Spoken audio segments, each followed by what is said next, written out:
numerical method. I have problem here.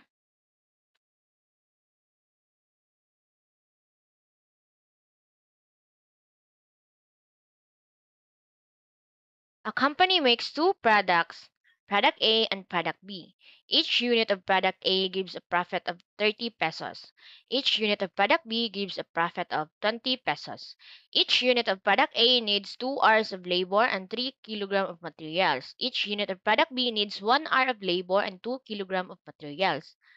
100 labor hours, 120 kilograms of materials. The company wants to maximize profit. Take note, maximize profit. As you can see here, our solution, let x is equals to number of units of product A, y is equals to number of product B, z is the total of profit. As you can see here, labor, product A is have 2, product B, so material, product A have 3, so product B have 2. So profit, A have 30, and product B have 20. Maximize. But the company cannot produce unlimited product because production is limited by labor, hours, and materials. Our goal is to maximize profit, so we need to decide how many units of A and B should be produced without going beyond the available labor and materials. We make the linear program like this. Maximize Z is equals to 30, which is atong product A, x plus 20, y, which is ang product B. So, constraints, number 1, labor. Ano siya? Number 2, materials. And 3, non-negativity. So, I have here a graph.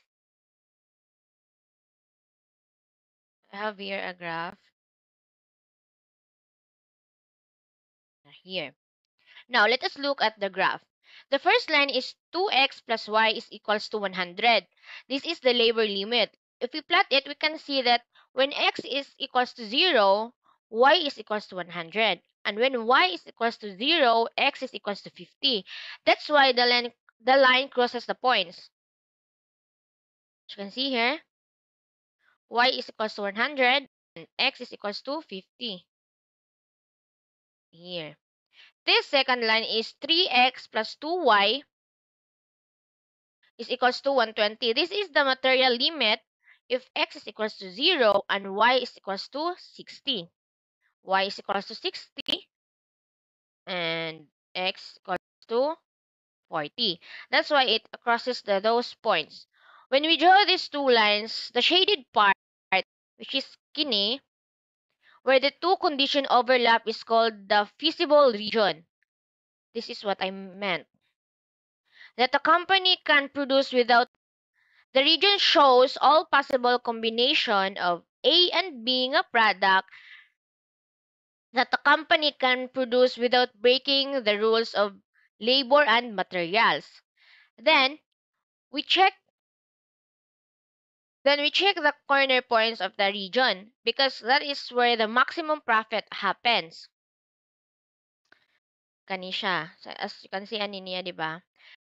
Points are 0, x is 0, and y is 0, 0, x0, y60, and x0, x40, and y is 0. We substitute these values in the profit equation to know which point gives the highest profit. So, you can see sa itong table here. Klaro kayo ang iyahang kuan diri mag-represent. Therefore, the company should produce either 40 units of product A or 60 units of product B in order to use the resources fully. Both choices will give the maximum profit of 1,200. This shows how operation research helps companies make the better decision, like how many products to make so that profit is the highest while using resources wisely. Using graphical method. Using graphical method. So, hello everyone. Now I'm discussing with you the simplex method. I have a problem here. A factory makes two products, P1 and P2. Each unit of P1 gives a profit of 40 pesos. Each unit of P2 gives a profit of 30. The factory is limited by labor hours, 1 hour for P1 and 2 hours for P2. Maximum 16 hours. Machine time 2 hours for P1 and 1 hour for P2. Maximum 11 hours. So now,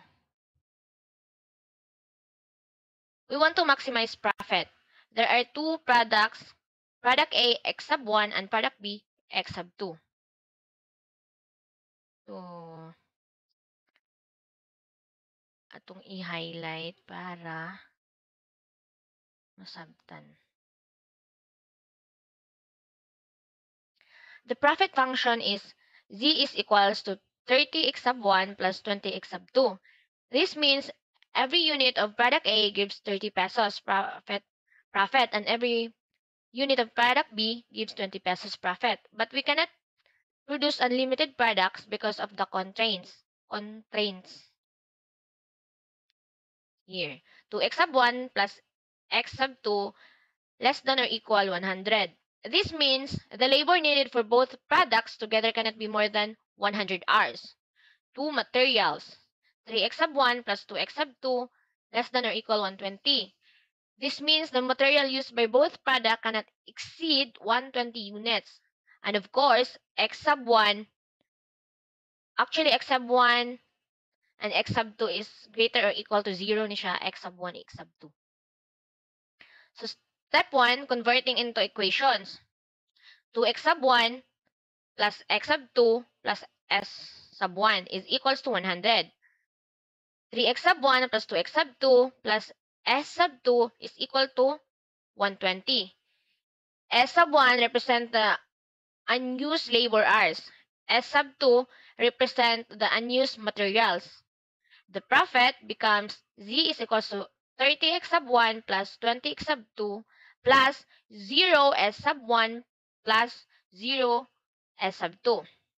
So, now, let's proceed to our tableau 1. Tableau 1 by sakto pag ano ni pronounce step 2 para makuha. The first arrow, the objective function profit. Notice the coefficient for x sub 1 and x sub 2 are negative because the simplex method looks for improvement. The second, third rows are the constraints with the slack variables s sub 1 and s sub 2. RHS right-hand sided shows the total available resources, 100 labor hours and 120 materials.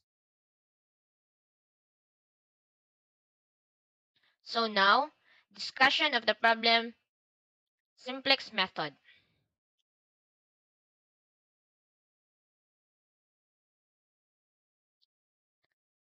We want to maximize profit.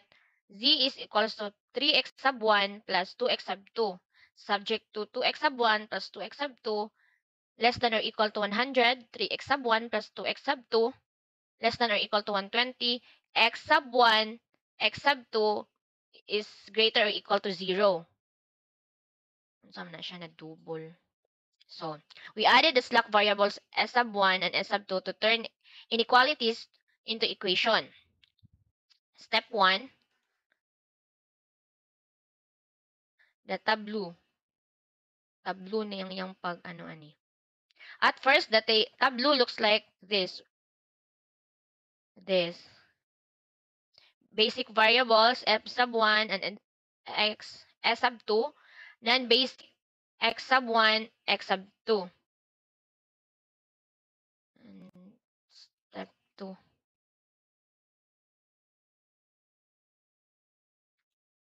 The most negative in 0 is equal to negative 30. Here, negative 30 under x sub 1.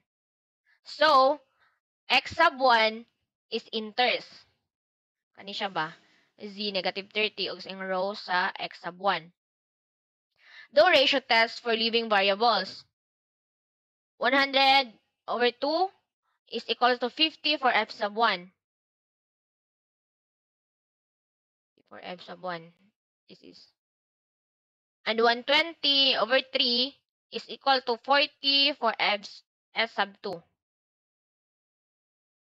Smallest is 40 s sub 2 leaves. So, f sub 2 leaves. Mao ni siya ang kanang leaves. Then, mao nang enters. Here. Kani. Then, kanida yun siya. As you can see here.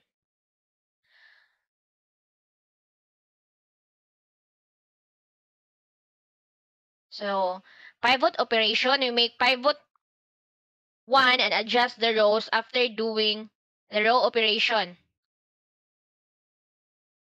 Ano ta diri? Basic. Ang row sa Z. S sub 1. Og X sub 1. Nara. Og dara.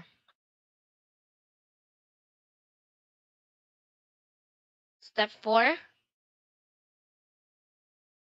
Optimality. Look at Z row. Z daw nga row. Dili zero, but Z nga row.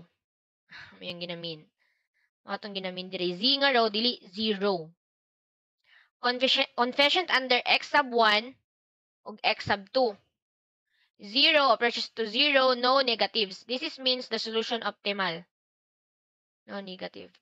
Kani nga row diri. So, our final solution, x sub 1 equals to 40 from its row RHS. X sub 2 is equals to 0, non-basic. S sub 1 is equals to 20, unused labor. So, slack left and labor constraints. S sub 2 is equals to 0, all material use. Ang iat mo na tong pivot, ang S sub 2. Kani. And Z is equals to 1,200, maximum profit. Wait. So, the maximum profit is 1,200 pesos at x sub 1 is equals to 40, 22 is equals to 0. In interpretation, company discussion, these results say use the resources to produce 40 units of product A and O of B. That gives the company the maximum profit of 1,200 under the given limits.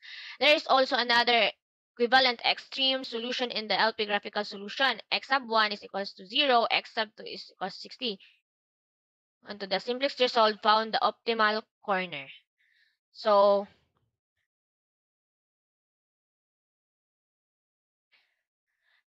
the simplest method confirmed that the company can reach 1,200 profit, and the one best way is to produce 40 of A and 0 of B.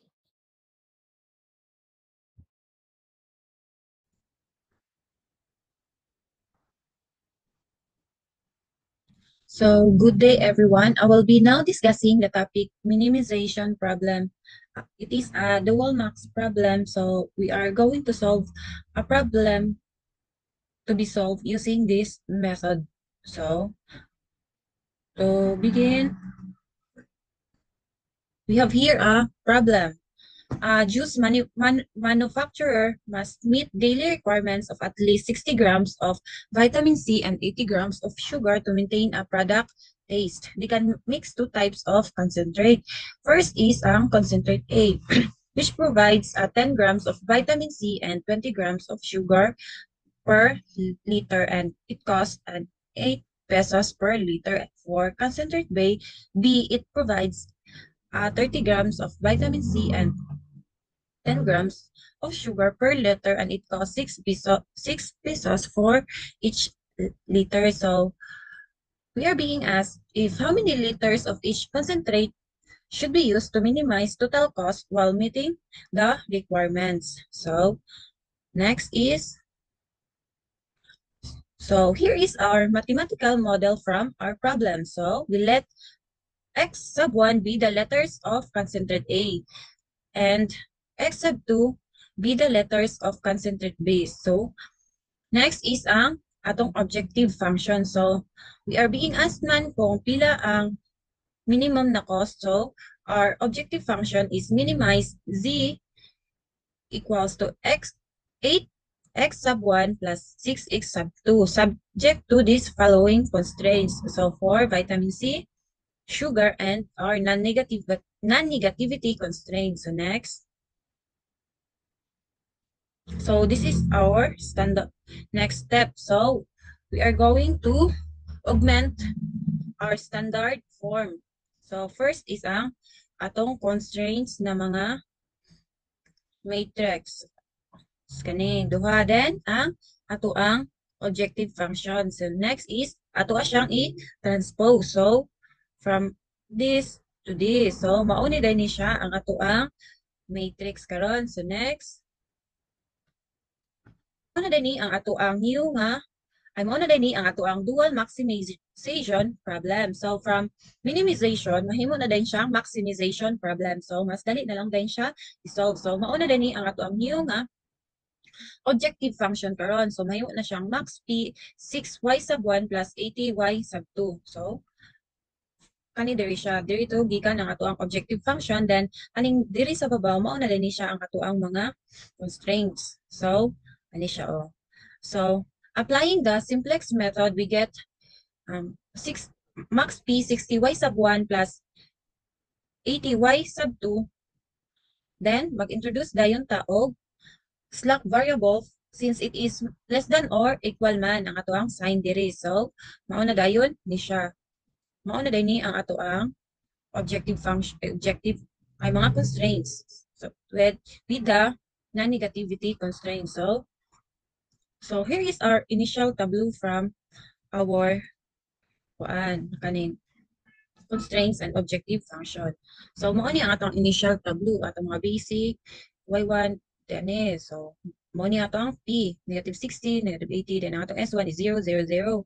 For our s1 mao din siya 10, 20, 1, so on and so forth. So to solve ang first man nga step sa pag-solve ani is pangitaon nato ang most nga negative. So mao ni ang y2. So mao ni ang ato ang entering nga variable karon. So kay siya man ang pinakadako. Next is atong pangitaon ang iyang ratio. So 8 divided by 20 is 0.4 and 6 divided by 10 is 0.6.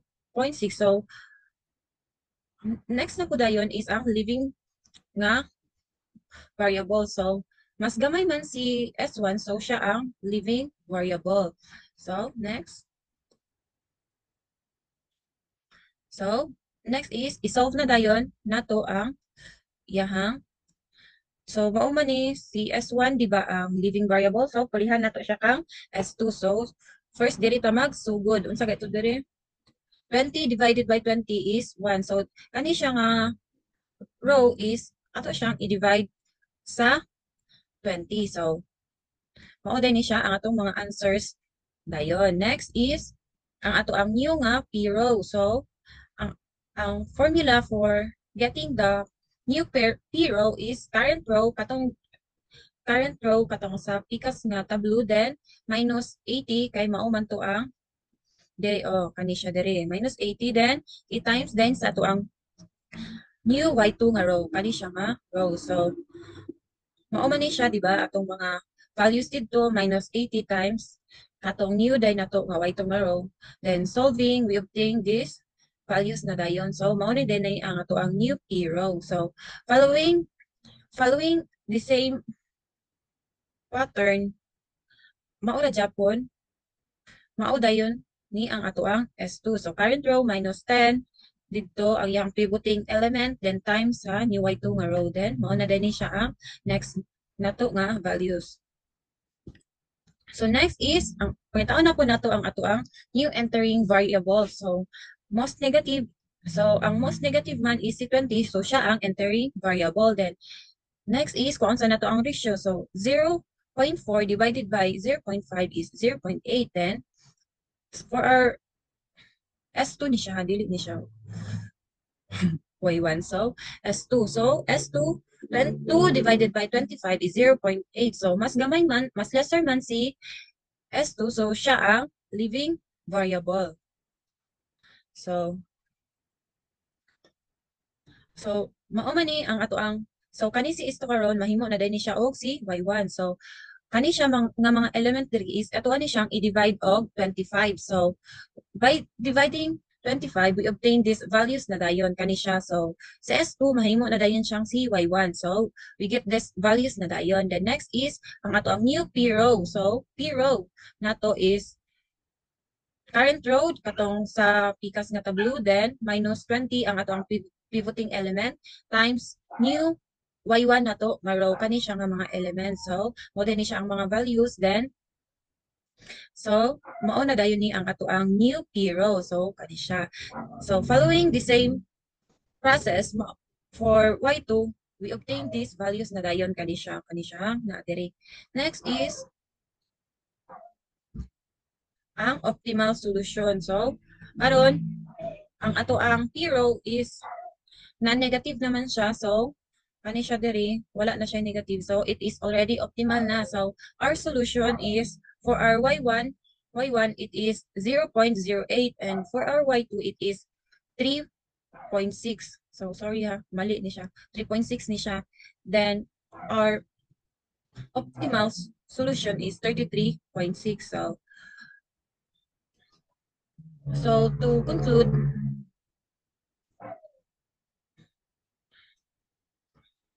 we use a 3.6 liter of concentrate A and 0.8 of concentrate B for a minimum cost of 33.60 while meeting the vitamin C and sugar requirements. So that is for the minimization problem using the dual max.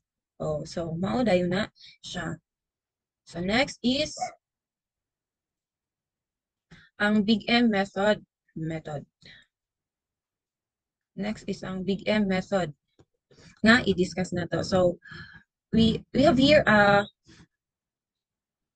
mathematical model. We are being asked if to maximize this function subject to these following constraints. So in solving Big M method, if sign is less than or equal, we are going to introduce a slack variable s. Then if it is greater than or equal is surplus variable minus s plus a. And if it is equal kay, we introduce an artificial variable. Then for our solution, so, mauna dahil siya ang ato ang new objective function. So, maximize z 6x sub 1 plus 4x sub 2 plus 0 is sub 1, 0 is sub 2 plus 0 is sub 3, then minus m, then ang ato ang artificial na variable. So, subject to these following constraints. So, mauna dahil siya s1 plus s2 kay less than or equal man siya. Then, ang greater than or equal. So, nag-introduce ta og surplus na variable. So, next is ang ato ang non-negativity constraints dayon. So, nag-introduce ta og big number here sa ato ang ikatulo nga constraint. So, next is for the solution. So, mao naman ni siya. So, first is mao ni siya ang ato ang initial nga tableau. So, mao ni siya ang atong values sa objective function. So, mao ni ang mga coefficients sa atong objective function kani siya. Then, maning mga basic variables. So, si is1, si s2, si a1 dayon.